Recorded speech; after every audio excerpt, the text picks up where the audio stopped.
Hello, in this video I want to show you how to pack your files into RAR and zip archives on Cubot Max 3. So in order to do this, let's open the RAR app, which we've shown how to download in our other video. Now locate the files that you want to pack, select each of the file, then press on this plus button. Here you'll enter archiving options and you can change any of it.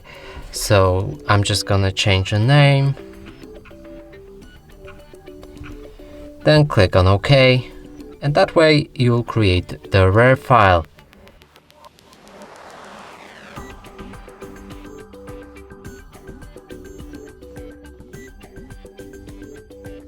And that's it for this video. Hope you like it. Please consider subscribing to our channel, leave a like and a comment below.